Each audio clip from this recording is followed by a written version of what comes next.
আর কি হচ্ছে গো? তো আজকে আমরা নিরামিষ স্টাফ পটেটো দম বানাবো।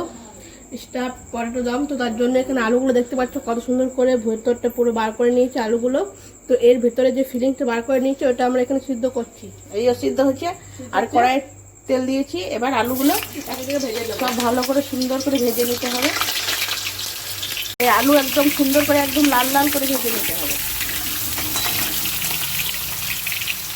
আলুগুলো দেখুন ভাজা হয়ে গেছে সুন্দরভাবে। এবার তুলে নেবো। এখানে তেলের উপরে দেখুন দিয়ে দিয়েছি আদা রসুনের পেস্ট আর কাশ্মীরি লঙ্কা গুঁড়ো আর গরম মশলা গুঁড়ো। এরপরে আমি সেদ্ধ করা আলুগুলোও দিয়ে দেবো।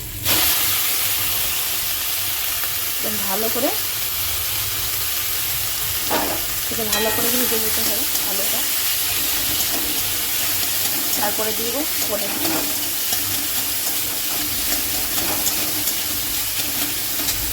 তা আমি এখানে দেখুন নুন আর হলুদ দিয়ে দিয়েছি। তারপরে দিয়ে দিলাম পনিরটা। আমি এখানে কিছুটা কাঁচা সন্দেশও দিয়ে দিয়েছি, চিনির দরকার নেই আমার। আর এখানে দিয়েছি কাজু কুচি করে, আর এখানে কিশমিশ। মশলাটা ভালো করে কষিয়ে নিতে হবে।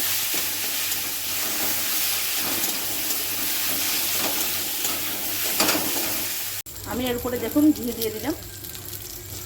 এবার ভালো করে নেড়ে চেড়ে নেবো। যেটা আমার হয়ে এসছে ছেড়ে আসছে।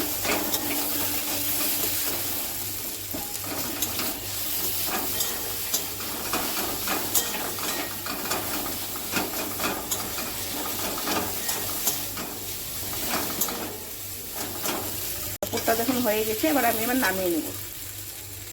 তার এখানে দেখুন গোটা গরম মশলা তেজপাতা ফোড়নে দিয়েছি আর দিয়েছি আদা রসুন আদা আর কাঁচা লঙ্কা বাটা। আর ফোড়নে দিয়েছি গরম মশলা আর দিয়েছি একটা তেজপাতা। এটা ভালো করে ভেজে নেওয়ার পরে আমি গুঁড়ো মশলাগুলো সব দিয়ে দেবো। নুন হলুদ মিষ্টি গরম মশলা কাশ্মীরি লঙ্কাগুলো সব একসঙ্গে দিয়ে দিচ্ছি। তো দেখুন কাজুটা একদম সুন্দর করে আমি পেস্ট করে নিয়েছি আর মশলাটাও একদম সুন্দর তেল ছেড়ে দিয়েছি। গুঁড়ো মশলাগুলো সব দিয়ে কষে নিয়েছি। এবার আমি কাজু বাটাটা দিয়ে দিলাম।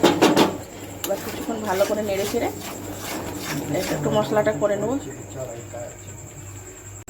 এবার ফেটিয়ে রাখা টক দইটা দিয়ে দেবো।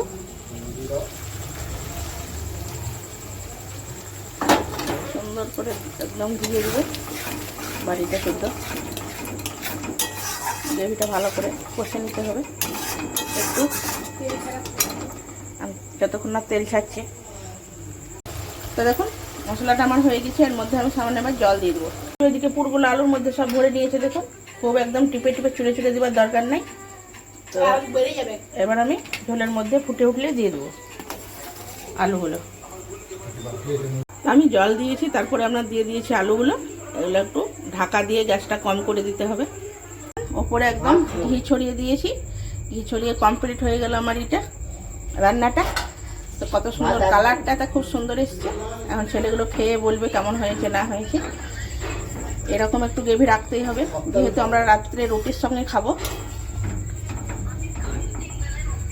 তো এটা আপনার পোলাওয়ের সঙ্গেও খাওয়া যায়, নিরামিষের মধ্যে ফ্রাইড রাইস পোলাও সব কিছু। তো আমরা রুটি দিয়েই খাবো।